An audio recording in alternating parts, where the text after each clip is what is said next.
제가 화요일날 새벽기도 시간에 잠깐 말씀을 드렸었는데, 지난주일 오후 예배 바로 전에 저희 교회를 찾아온 두 사람의 외국인 남녀가 있었습니다. 제가 예배를 들어가려고 이제 복도를 나오는데 우리 권사님 한 분이 그 두 사람하고 이야기를 하고 있는데, 이 두 사람이 보니까 뭘 원하는 게 있는 것 같아요. 저에게 워낙 외국인이 자주 오니까 제가 가서 물어봤어요. 예배를 드리길 원하냐, 아니면 교회를 구경하기 원하냐. 그랬더니 예배를 드리면 좋겠다라는 거예요. 그래서 내가 1부, 2부 예배, 우리 어른 예배가 끝났다, 이제 지금 드리고 있는 예배는 지금 청년들이 드리는 예배인데 괜찮겠냐. 그랬더니 그분이 그 다음 말씀이 저를 좀 당황하게 했어요. 자기가 하나님의 메신저인데, 하나님의 사자인데 설교를, 말씀을 좀 전했으면 좋겠다, 이렇게 이야기를 하는 겁니다. 그래서 제가 좀 놀라서, 아니 무슨 말씀을 전하기를 원하냐 그랬더니 이사야 66장 16절 17절을 이야기하면서 이 땅에 회개하지 않으면 하나님의 심판이 임한다라는 그런 말씀을 전해야 된다고 말하면서 저에게 그 종이로 만든 배너, 그 조그만 현수막 같은 걸 이렇게 보여주면서 거기에 회개하지 않으면 대한민국은 망합니다, 하나님의 심판을 받습니다, 이렇게 써 있었던 것 같아요. 그런 걸 보여주고 저한테 설교를 해달라고 이렇게 부탁을 하는 겁니다. 그래서 제가 보니까 신사도라고 아직도 계시가 있다고 주장하는 이단이 있습니다. 우리나라에도 은사 그런 걸로 많이 유명해진 그런 이단인데, 아마 거기서 나온 것 같아요. 거기는 매년 초가 되면 하나님의 말씀을 받은 선지자들이라고 부르는 사람들이 그 예언을 받고 세계 각국을 다니면서 그 예언을 전하는데, 아마 그 두 사람도 그중 한 사람이 아닌가라는 생각을 해보게 되었습니다. 그 두 외국인에게 제가 또 물어봤어요. 그러면 이 말씀을 전하지 않으면 어떻게 되냐. 그랬더니 그 사람이 이 말씀을 듣고 회개하지 않으면 김정은이 우리나라를 망하게 할 거라는 거예요. 제가 그래서 놀래가지고 다시 한번 물어봤죠. 지금 너가 말한 의미가 북한이 우리나라를 침략해서 우리나라가 망한다는 의미냐? 그랬더니 맞다는 겁니다. 그래서 제가 알았다고, 거기서 실갱이할 수가 없으니까 예배 시간이 넘었기 때문에 제가 잘 전할 테니까 돌아가시고 우리나라 위해서 기도해달라고 제가 이렇게 돌려 보냈습니다. 그리고 제가 오늘 그 약속대로 그 말씀을 전하려고 하는 거죠. 제가 이제 그분을 보내고 난 다음에 이 한 주간 동안 좀 생각을 해봤어요. 제가 그 아이압이라고 이제 부르는 그 신사도 운동 단체를 별로 좋아하지 않습니다. 제가 미국에 있을 때도 저희가 살던 달라스에서 한 3-4시간 떨어진 곳에 그 본부가 있었기 때문에 많은 교인들이 거기 찾아가서 예언 기도를 받는 것을 제가 본 적이 있어서 그걸 가지고 저희 목사님들끼리 모여서 고민도 많이 했던 그런 단체이기 때문에, 또 우리나라에도 이 신비주의 영향을 너무 좀 나쁘게 끼치는 것도 많이 있습니다. 왜냐하면 성경이 있는데도 불구하고 아직도 이 성경처럼 하나님의 계시가 개인에게 임한다라고 그렇게 설명을 하거든요. 제가 아마 우리 교회도 몇 번 소개한 적이 있을 거예요. 그 아이압을 세운 그 마이크라는 사람이 자기가 하나님의 말씀을 듣고 예언하는데, 그래서 물어봤지 않습니까? 당신이 예언하는 것 중에 몇 프로나 정확하게 맞느냐? 그랬더니 한 65% 정도 맞는다, 이렇게 얘기를 해서, 그래서 당신은 내가 이단이다, 이제 그렇게 이야기한 적도 있습니다. 그렇지 않습니까? 여러분, 하나님 말씀을 계시로 전한다면 몇 프로가 맞아야 되죠? 100%가 맞아야 되는 겁니다. 65%는요 저기 미아리의 점쟁이도 할 수 있는 확률이에요. 그래서 우리가 위험하긴 하지만, 근데 그분이 그렇잖아요. 대한민국이 어떤 나라인지도 잘 모르고 우리나라의 지금 상황이 어떤지도 우리만큼 알겠어요? 모르는데도 와서 지금 우리가 회개하지 않으면 하나님의 심판이 임한다라는 말씀을 전하는 걸 보면서, 정말 우리는 이 땅에 살면서 주님 뜻대로 사는 것에 대한 고민이 있고 정말 회개하는 심령이 있는가에 대한 생각은 제가 깊이 있게 해보게 되었습니다. 저도 회개에 대한 여러 가지 말씀을 전한 적이 있지만, 그래도 좀 더 하나님 말씀 앞에 정직하게 이 말씀을 전해야 되는 것이 아닌가라는 생각도 들기도 한 것이죠. 분명한 건 성경의 말씀대로라면 우리뿐 아니라 어떤 나라도 마찬가지입니다. 하나님을 믿는다고 하면서 하나님의 말씀대로 살지 않고 하나님의 뜻을 나타내지 못하고 자신의 욕망대로 살고, 그리고 이 기독교라는 그 삶의 종교, 믿음의 종교를 정말 주일날 하루 드리는 예배의 종교로, 단순히 일종의 하나의 종교로 전락을 시킨다면 구약의 이스라엘처럼 우리도 망할 수밖에 없다라는 사실이죠. 오늘 말씀을 통해서 지금 이스라엘 백성이 왜 망했는가 다시 한번 깨닫고, 또 왜 어떻게 하나님이 그들을 70년 만에 회복시켰는가를 바라보면서 주님의 진정한 회복과 은혜를 만나는 우리 귀한 시간 되기를 간절히 축원합니다. 이 첫 번째는 우리가 하나님의 진정한 회복을 만나기 위해서는 만민이 예배하는, 기도하는 집을 회복을 해야 됩니다. 이사야 선지자는 남유다가 멸망하기 100년 전에 하나님의 말씀을 전했던 선지자예요. 그러니 지금 이 말씀은 사실은 남유다가 망하기 전에 전했던 말씀인 거죠. 그런데 남유다가 망한다라고 100년 전에 말씀을 전했는데, 또 그 뒤에 70년 뒤에 그 나라가 하나님의 약속대로 회복되어 돌아온다라는 이중 예언까지 같이 합니다.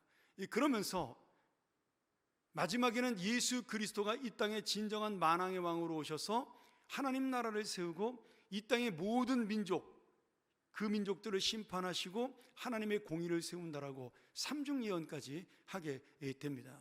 그러니까 100년 후에 일어날 일, 170년 뒤에 일어날 일, 그리고 800년 뒤에 일어날 일까지도 예언을 하고, 마지막에는 이 종말에 예수 그리스도의 진정한 하나님 나라가 세워진다는 것을 예언했던 그런 위대한 선지자이죠.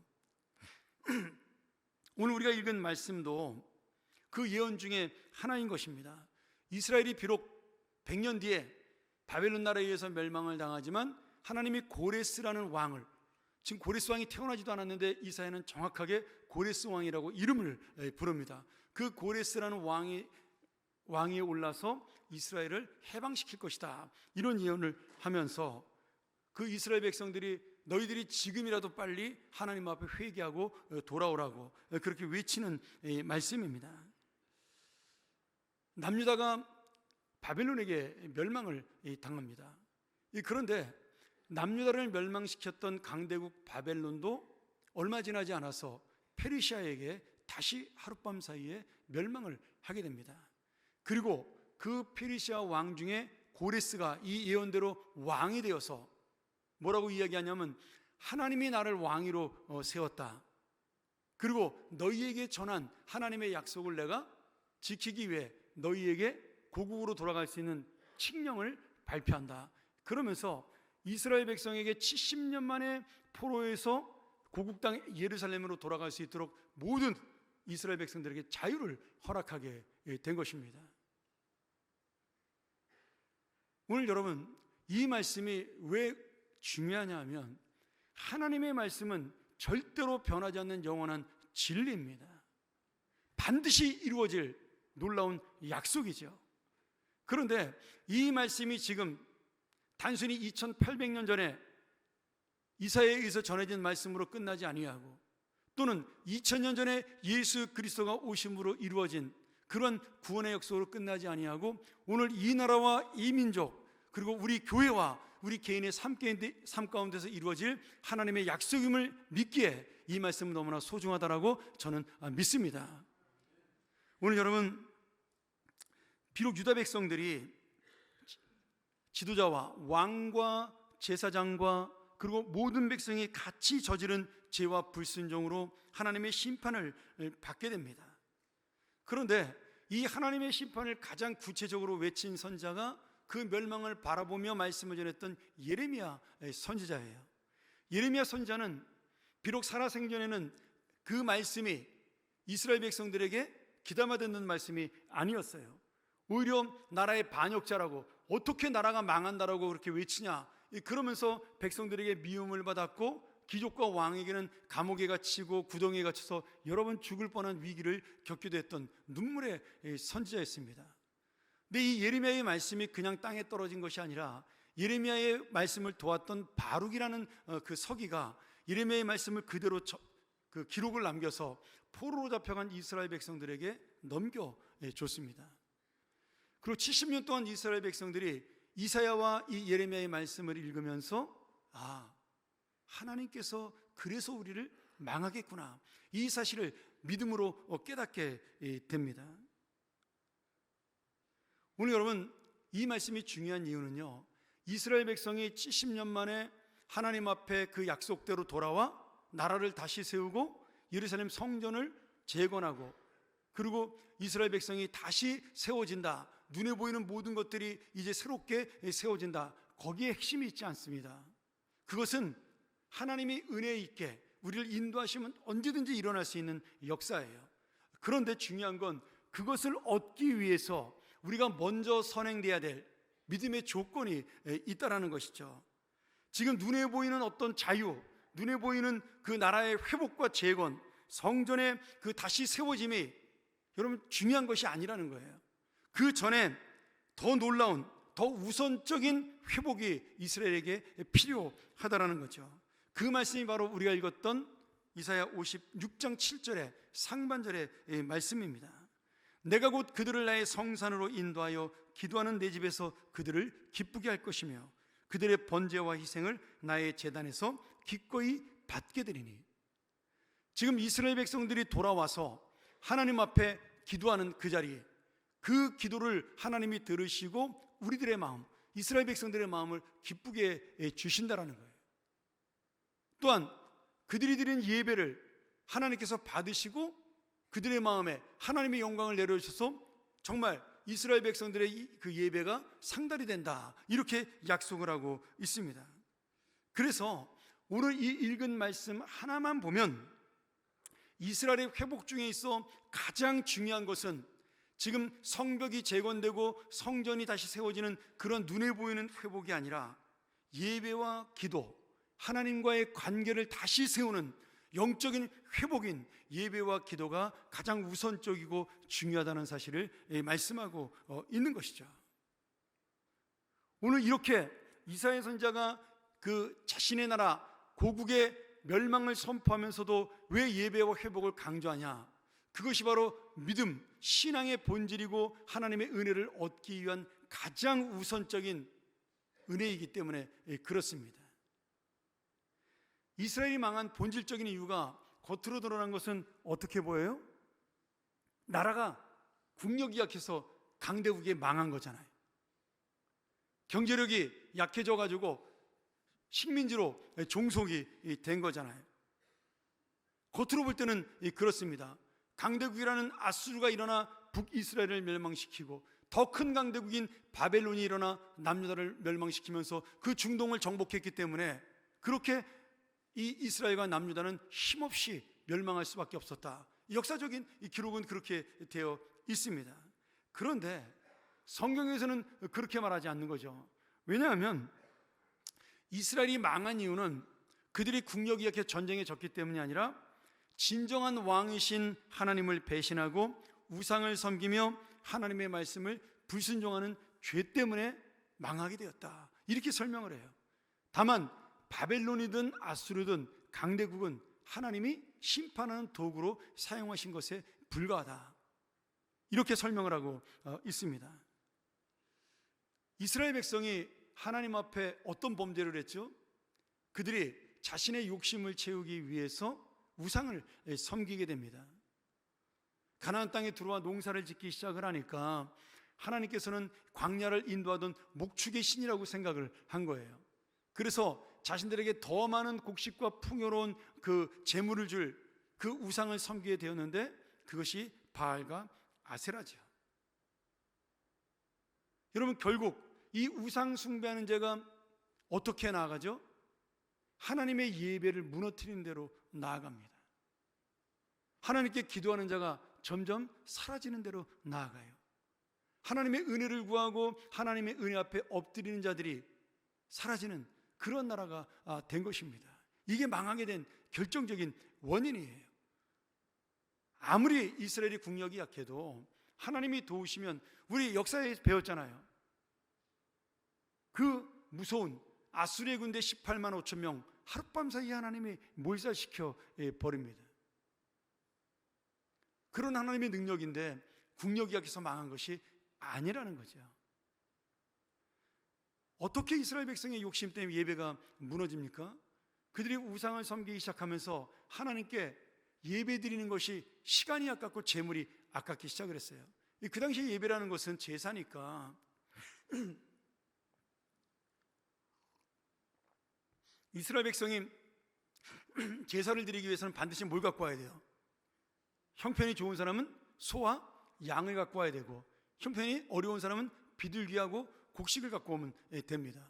근데 소 한 마리, 양 한 마리가 값이 비싸니까 원래 성전에 바치는 제물은 가장 좋은 것을 바치게 돼 있어요. 근데 이들이 어떻게 해요? 그것을 아끼려고 다리가 저는 양을 가지고 오는 겁니다. 한쪽 눈이 안 보이는 소를 갖고 와서 농사를 짓지 못하는 소를 하나님께 바치게 되는 것이죠. 그러다가 그것마저도 아까워지니까 어떻게 해요? 제사를 일주일에 한 번씩 드리던 것을 한 달에 한 번씩 드리는 걸로 바꾸게 됩니다. 한 달에 한 번씩 드리던 제사를 6개월에 한 번씩 드리는 제사로 바꾸게 돼요. 우리가 지난번에 배운 대로 땅을 6년에 한 번, 7년째 되는 애 안식해야 되는데 농사 짓는 게 아까우니까 그 더 많은 소출을 얻기 위해서 안식년을 어기게 됩니다. 예배가 사라지고 하나님께 드리는 제물이 아까운데 기도가 되겠습니까? 하나님께 드리는 기도보다 우상에게 드리는 기도가 더 낫다라고 생각을 하니까 성전에 하나님의 예배가 사라지게 된 것입니다. 거기에 한술 더 떠서 형식적인 제사만 드리고 있던 제사장들은 하나님의 복음을, 바른 말씀을 전하는 것이 아니라 백성들의 귀에 달콤한 말씀만 전하는 거예요. 우리는 선택받은 백성이니까 하나님은 절대로 우리를 망하게 하지 않는다. 뭐 이 나라가 회개하지 않으면 망하게 한다라는 이상한 소리를 전하는 그런 선지자들인데 그거 다 가짜야. 하나님은 이 나라를 사랑하시고 이 나라를 붙드시는 분이야. 그런 이 나라는 절대로 망하지 않아. 이런 거짓 선지자 하나냐 같은 사람들이 예레미야를 핍박하며 진정한 선지자들의 말씀을 왜곡시키고, 그리고 정치적인 지도자들과 돈 많은 부자와 결탁을 해서 이스라엘 백성들이 점점점 더 타락의 길로 가게 된 것이죠. 그렇게 왕이 타락하고 귀족들이 타락을 하고 제사장이 타락하니까 어떻게 돼요? 백성들은 저절로 따라가는 거예요. 여러분, 그래서 망한 거예요. 그래서 하나님이 심판하신 겁니다. 국력이 약해서가 아니에요. 경제가 무너져서 그런 것이 아닙니다. 그런데 감사하게도 이렇게 사라져버린 성전의 제사, 곧 예배와 기도를 깨닫는 날이 바벨론 포로 기간 동안에 생기게 된 것입니다. 하나님께서 이스라엘 백성들이 바벨론 포로에서 우리가 믿음으로 고국 땅으로 돌아가겠습니다, 이렇게 결정했을 때 기뻐하신 이유가 있어요. 우리는 그냥 와, 자유를 얻었으니까 좋겠네, 그렇게 생각을 하지만 천만의 말씀입니다. 여러분, 지금 조국 땅 이스라엘이라는 것은 사실 진짜로는 조국이 아닌 거예요. 왜냐하면 이 사람들은 지금 이미 바벨론 나라에서 몇 년을 살았어요. 그 바벨론의 수도인 수산에서 70년을 살았습니다.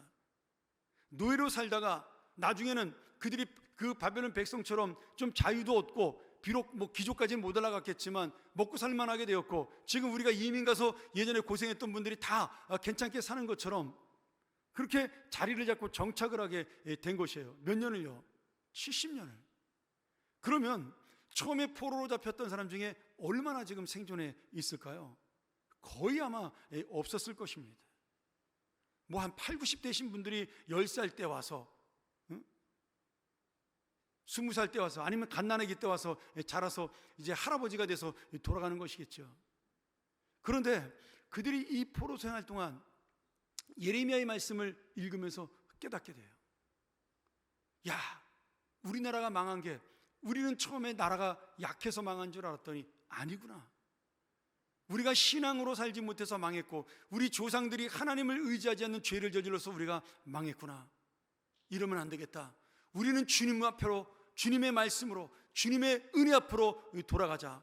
그렇게 해서 이스라엘 백성들 그 포로들 사이에 회개 운동이 일어나고, 에스겔 선지자의 말씀이 전해지고 다니엘의 예언이 전해지면서 이스라엘 백성들이 주님의 말씀 앞에 회개하는 역사가 일어나게 됩니다. 그러면서 70년이 찬 거예요. 하나님의 70년과 이스라엘 백성들의 믿음이 하나가 될 때 하나님의 약속이 이루어진 것이죠. 여러분, 이 믿음의 약속을 지키는 그 결단이 뭐예요? 70년 동안 살았던 풍요로운 땅, 안정된 땅, 내 생활의 터전이 있는 그 땅을 버리고 지금 아무것도 남지 않은 황무지의 땅 예루살렘으로 돌아가는 거예요. 예루살렘에 지금 뭐가 있어요? 70년 동안 버려진 땅에 농사를 지을 땅이 있습니까? 집이 있습니까? 완전히 빈터의 황무지에 짐승들이 왔다 갔다 하는 그러한 사막이었어요. 그런데 이들이 수만 명이 하나님의 약속을 믿고 이 모든 것을 정리해서 우리는 돌아가자, 이 결단을 내린 거예요. 그러니 하나님이 얼마나 그들의 믿음을 기쁘게 받으셨겠어요. 왜 그들이 그런 믿음을 갖게 되었어요?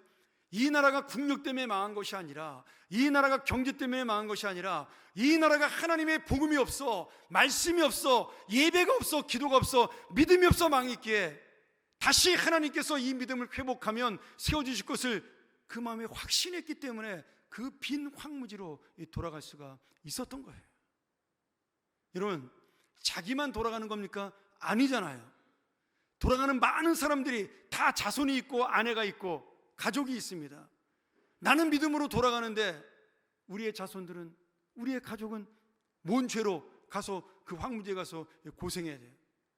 그런데도 그들은 모든 것을 주님의 믿음이라는, 주님 앞에 돌아간다라는 그 신앙의 기초를 두고 다 내버려 두고 다 포기하고 그것만 붙잡고 그 예루살렘 땅으로 돌아가는 믿음의 사람들이 된 것입니다.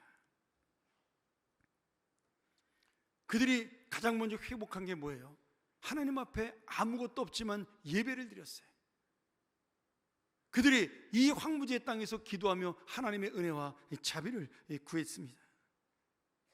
그래서 하나님이 스룹바벨 총독과 함께 돌아왔던 이 이스라엘 백성들을 사랑하고 다시 나라를 재건시키고 회복을 시켜 주신 겁니다. 제가 이 말씀을 준비하면서 우리나라 역사를 좀 생각을 해봤습니다. 우리가 일제 36년에서 해방될 때 제가 역사를 이렇게 쭉 보니까 우리는 이런 마음이 없었어요. 그저 해방돼서 기쁜 것은 있었죠. 그런데 그 해방을 틈타 우리의 리더들이 나라를 하나로 세우고 바로 세우기보다는 북쪽에 있었던 공산당원들은 북쪽의 나라를 세우기 원했고, 남쪽에 있었던 우익의 인사들은 자기들의 나라를, 정부를 세우기를 원했습니다. 그래서 이념으로 나라를 갈라서 백성들의 마음을 두 쪽으로 나누고 하나님 앞에 이 나라가 믿음으로 서야 되고 회복돼야 된다는 그런 마음을 절대로 가르치지 않았어요. 물론 재헌국회 때 목사이신 국회의원 한 분이 나와서 기도한 그 좋은 내용이 있습니다. 근데 그 기도대로 절대로 살지 않았어요.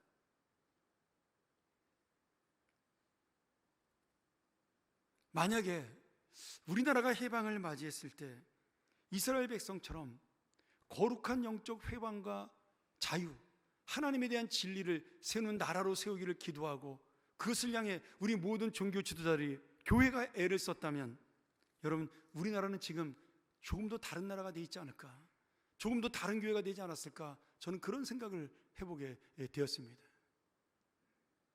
제가 한국교회사를 보면서 그런 것 때문에 노력했다라는 그런 역사의 기록을 보질 못했어요. 싸움한 기록들은 잔뜩 있더라고요.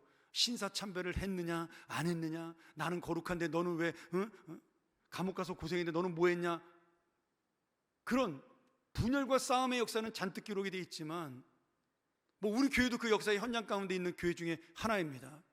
이 교회를 세우신 목사님이 바로 그 신사참배를 반대했던 목사님이죠. 또 그 공로로 총회장을 2번씩이나 하신 것이고요. 그럼에도 우리가 하나 되기 위해서 예배와 말씀과 기도를 회복하자라는 운동을 일으켰다는 기록이 거의 없어요. 저는 그런 역사의 악순환이 지금도 우리에게 계속되고 있다고 생각이 들었습니다. 여러분, 우리가 가장 먼저 회복되어야 될 것은 경제가 아닙니다. 국력이 아니에요. 핵무기가 아닙니다. 하나님의 은혜입니다. 말씀을 회복하고 기도를 회복하는 것이 우리가 살 길입니다. 지금도 늦지 않았어요. 나라뿐만 아니라 이 교회, 그리고 우리의 가정, 여러분의 개인의 삶도 마찬가지죠. 세상의 것을 회복하는 것이 중요한 것이 아니라 눈에 보이는 문제보다 가장 중요한 것이 하나님의 은혜를 구하는 영적인 회복이 가장 중요할 줄 믿습니다. 오늘 여러분, 영적인 회복을 이루는 가장 첫 번째가 무엇입니까? 주님의 은혜로 나아가는 진정한 예배와 기도입니다. 제가 다음 주에는 말씀에 대한 이야기를 하겠지만, 바른 복음이 선포되고 바른 하나님의 성도들이 거룩한 예배를 드리고 그 기도 속에 일어나는 하나님의 나라를 세우는 의의를 구하는 기도가 이루어질 때, 여러분, 그러한 성도들의 삶을 통하여 가정도 바로 세워지고 교회도 바로 세워지고 이 나라도 바로 세워지는 것입니다. 오늘 다시 한번 우리가 믿음의 본질을 회복하는 사람이 바로 나 자신이 사는 삶이다. 믿음의 그 은혜를 회복하는 삶이 바로 위 교회와 민족이 사는 삶이다. 다시 한번 깨닫는 은혜의 시간이 되기를 간절히 축원합니다. 이 두 번째로, 이 말씀을 통해서 우리는 만민을 위하여 예배하고 기도하는 집으로 나가야 합니다. 우리 7절 하반절을 보면은 이는 내 집이 만민이 기도하는 집이라 일컬음이 될 것임이라. 하나님이 교회를 향해서 이렇게 말씀하셨어요. 너무나 유명한 말씀이죠. 그런데 이 만민이 기도하는 집이라를 똑같은 뜻으로 다르게 번역할 수도 있어요. 어떻게 번역할 수 있냐면, 내 집은 만민을 위하여 기도하는 집이다. 그 단어가 똑같은 뜻으로 쓰여요. 그래서 신약 성경에 보면 예수님이 성전 청결하신 다음에 내 집은 만민이 기도하는 집이다, 이 말씀을 인용하면서 너희들이 이 성전을 장사하는 대로 만들었다고 막 야단치는 장면이 나오는데, 거기 성경 맨 밑에 주석에 뭐라고 되냐면 그 만민이 기도하는 집을 만민을 위하여 기도하는 집, 이렇게 번역을 해놨습니다. 한번 집에 찾아보셔요. 여러분, 예배와 기도가 회복된 성전, 예배와 기도가 회복된 교회는 결국 어떤 예배를 드리고 어떤 기도를 드려요? 만민이 회복되는 기도를 드리고, 만민이 회복되는, 모든 민족이 주님 앞에 나오는 그러한 복음을 전하는 교회가 되고 복음을 전하는 기도를 할 수밖에 없게 됩니다. 그게 당연한 거예요. 우리가 이 말씀을 잘 보면 만민이 기도하는 집이라는 성전을 강조하는 것처럼 보여요. 아닙니다. 여러분, 성전은 누구예요? 신약의 성전은 바로 우리가 성전입니다. 이 교회는 그냥 예배당이에요. 건물입니다. 정말 중요한 건 이 예배당에 모여서 기도하고 예배하는 우리가 바로 진짜 성전이에요. 여러분이 가는 곳이 성전이 모인 곳이 되는 겁니다. 그래서 오늘 말씀에도 성산이라는 단어를 쓰고 있지 않습니까? 성전이라고 말하지 않잖아요. 내가 있는 곳이 성전이 되기 때문에 그런 것이죠.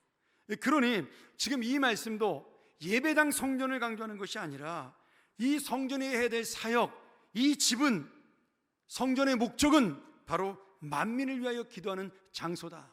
내가 바로 만민을 위하여 기도하는 성전이 되어야 한다. 이 사실을 강조하고 있는 것입니다. 그래서 우리가 다 읽지는 않았지만 6절에 보면 그 앞절 말씀에 나의 언약을 지키는 모든 이방인들이 이 성전에 들어와 기뻐 예배하고 기도하며 하나님께서는 그 예배와 기도를 기쁘게 받으시고 이 성전에서 기도하는 자들을 기쁘게 만들어 줄 것이다, 이렇게 선포하셔요. 여러분, 여기에 우리 교회가 지금 드려야 될 예배와 기도의 놀라운 목적이 담겨 있습니다.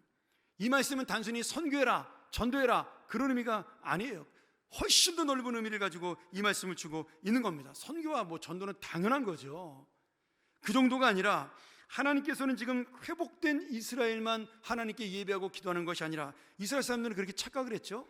우리만 예배하고 우리만 기도하는 선택된 민족이다. 그것이 아니고 많은 이방인들, 이미 이사야 선지자를 통해 모든 민족들이 주님 앞에 주님을 하나님의 아버지로 고백하고 나오는, 예수 그리스도를 구주로 고백하고 나오는 모든 사람들이 이 성전으로 함께 나와 기도하기를 원한다라고. 그렇게 예수님이 오시기 2800년 전에 800년 전에 이미 이 말씀을 전하고 있는 것이고, 오늘 우리가 2800년 뒤에 이 세워질 교회들은 바로 이 목적을 위해 살아가야 한다라고 우리에게 선포하고 있는 것입니다. 이게 바로 우리 교회가 세워진 목적이에요. 점심 맛있게 먹고 복음의 설교 듣고 교제하고, 그게 우리의 목적이 아니라는 거예요. 그것은 이 목적을 이루기 위한 하나의 공동체의 도구이지, 우리의 목적은 모든 민족을 전도하고 모든 사람이 이 자리에 나와 아픈 사람, 힘든 사람, 아니면 부자, 가난한 자, 높은 자, 낮은 자 구별 없이 주님을 경배하는 모든 자들이 이 자리에 나와 예배하고 기도하는 장소를 만드는 것, 그것이 바로 하나님이 원하시는 만민을 위하여 기도하는 집의 목적이라는 의미입니다. 여러분, 이 사명은요, 이 사명은 우리에게만 주어진 사명이 아니었어요. 원래 이스라엘 백성이 받은 이 사명입니다. 출애굽기 19장 6절 한번 볼까요? 너희가 내게 대하여 제사장 나라가 되며 거룩한 백성이 되리라. 너는 이 말을 자손에게, 이스라엘 자손에게 전할지니라. 여러분, 여기 제사장 나라의 의미가 뭐예요? 제사장은 죄를 짓고 온 사람이 하나님 앞에 나와 제사 지내서 하나님과의 관계를 회복할 수 있도록 중간에 다리를 놔주는 그 사람이 제사장입니다. 그래서 우리는 제사장을 하나님과 인간 사이에 있는 에이전시, 중개인이다, 이렇게 부릅니다. 다리 놓는 사람이에요. 화목의 제물이 되는 사람인 겁니다. 근데 자기가 죽을 수 없으니까 제물을 가지고 제사를 드리는 거죠. 그러니 지금 제사장 나라는 건 뭐예요? 이방 나라, 하나님을 모르는 이방 나라가 하나님을 믿을 수 있도록 중간에 다리를 놓는 역할을 하는, 그 역할이 이스라엘 민족의 사명이었어요. 근데 이스라엘 민족이 그거 했나요? 아니잖아요. 야, 우리만 구원받았어, 우리만 선택받은 민족이야, 나머지는 전부 다 개떼와 같아, 모욕하고 그들을 저주했어요. 하나님의 사명을 전혀 감당하지 않았습니다. 그래서 하나님이 심판하신 것도 있는 겁니다. 그리고 그 사명은 이제 사도 바울을 통해 우리에게 넘어온 것이죠. 이런 의미로 볼 때 만민을 위하여 기도하는 집에 그 기도의 의미가 분명하게 다가옵니다. 기도의 히브리어가 테피라란 말이에요. 테피라. 근데 이 테피라라는 기도라는 단어는 원래 있던 단어가 아니라 팔랄이라는 단어에서 이 기도하다가 나온 거예요. 근데 이 팔랄이라는 히브리어 단어가 무슨 뜻이냐면 중재하다라는 뜻이에요. 중간에 내가 개입해서 이 사람들을 중재하다, 그런 뜻을 가지고 있어요. 기도가 뭐예요? 하나님과 나 사이를 중개하는 역할하는 것이 그 도구가 기도라는 거예요. 한 걸음 더 나가서 기도하는 자는 지금 다른 사람과 하나님 사이를 중개하는 제사장적 기도를 드리라는 겁니다. 우리가 나중에 이 한 달 지나고 난 다음에 요한복음 17장을 공부하면서 그 대제사장적 기도라는 것에 대해서 우리 함께 말씀을 나누려고 그래요. 여러분, 대제사장의 기도가 뭐예요? 생명을 살리고 영혼을 살리는 기도입니다.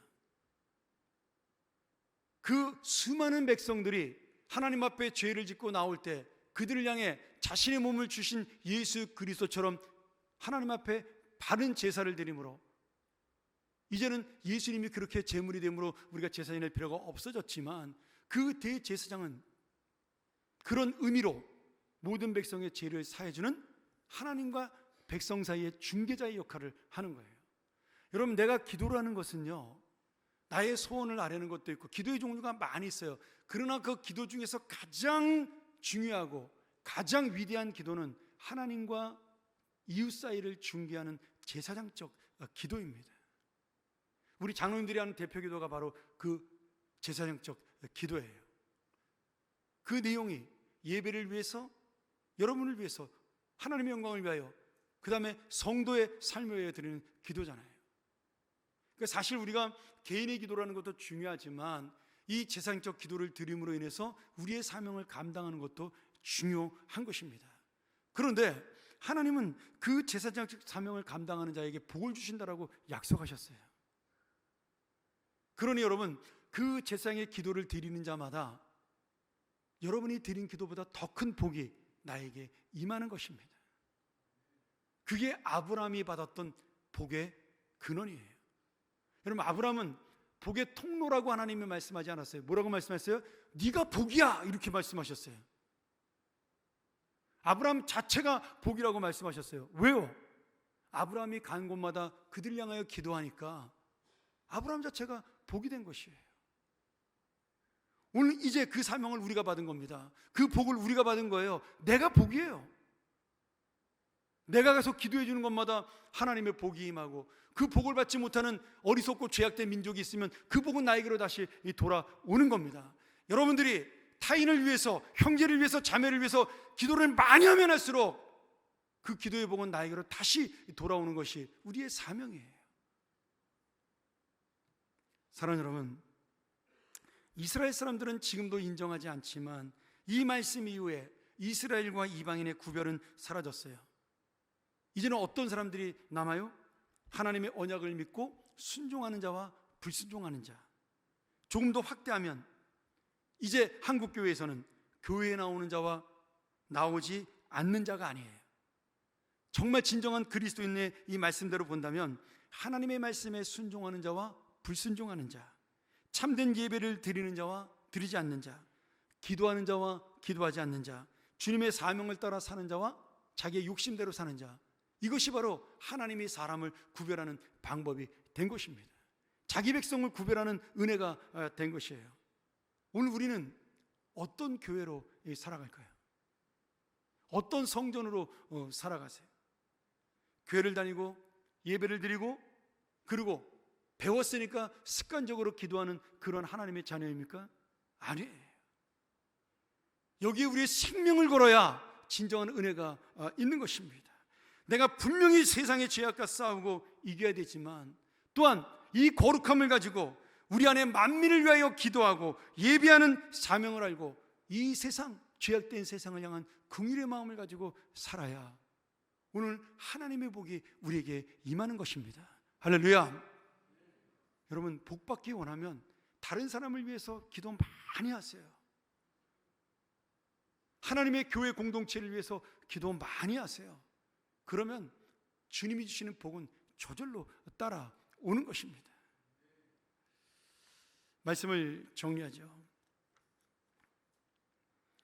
우리가 아직도 이 사명을 깨닫지 못하는 이스라엘 민족뿐 아니라 우리 역시도 아직 연약하기 때문에 구원받은 자로서 이 사명을 깨닫지 못하고 살아가는 그런 부분이 반드시 있습니다. 연약한 예배자고 기도자예요. 어떻게 보면 목사님, 내가 지금 예배를 드리고 기도하는 시간을 내는 것도 힘겹고 어려운데 어떻게 만민을 위해서 기도하고 그들을 향해 내가 살아갑니까? 네, 여러분, 이스라엘 백성들 보세요. 그들이 포로 생활을 했어요. 노예 생활을 했습니다. 우리보다 더 고통스럽지 않았을까요? 우리보다 더 희망이 없지 않았을까요? 그런데 그들은 이 만민을 위하여 기도하는 집의 의미를 알고 기도했다라는 거예요. 그래서 하나님이 그들을 기뻐하셨다는 겁니다. 다시 200년 뒤에 타락해서 또 하나님의 심판을 받기는 하지만 깨달았던 그 순간만큼은 하나님이 그들에게 은혜를 주시고 복을 주는 인생으로 살 수가 있었던 겁니다. 오늘 그 누구도 포로였던 연약한 이스라엘 백성이 70년 만에 돌아온 것을 보고 너무 늦었어, 너무 늦었어, 이제는 안 돼, 이렇게 말하지 않아요.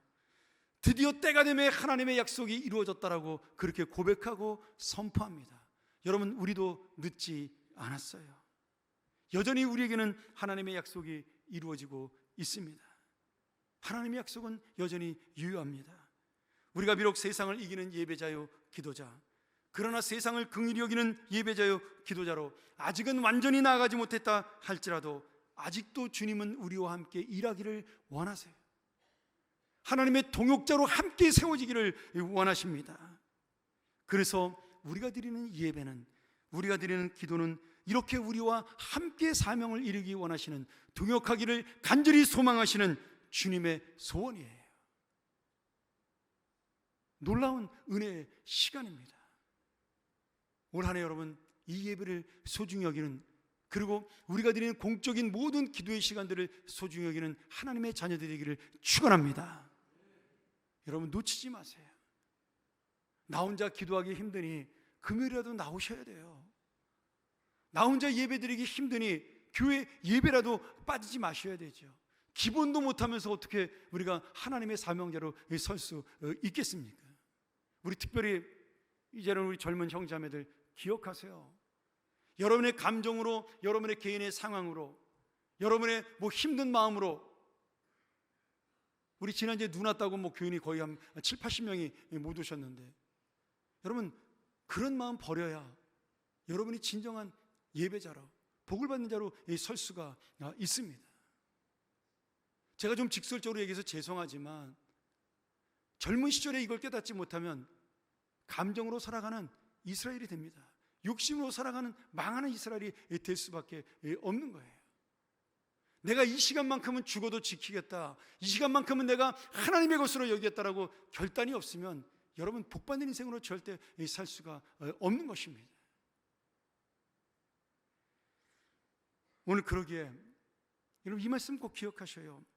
우리가 일할 때는 내가 일하는 것이지만 내가 기도할 때는 하나님께서 일하시는 거예요.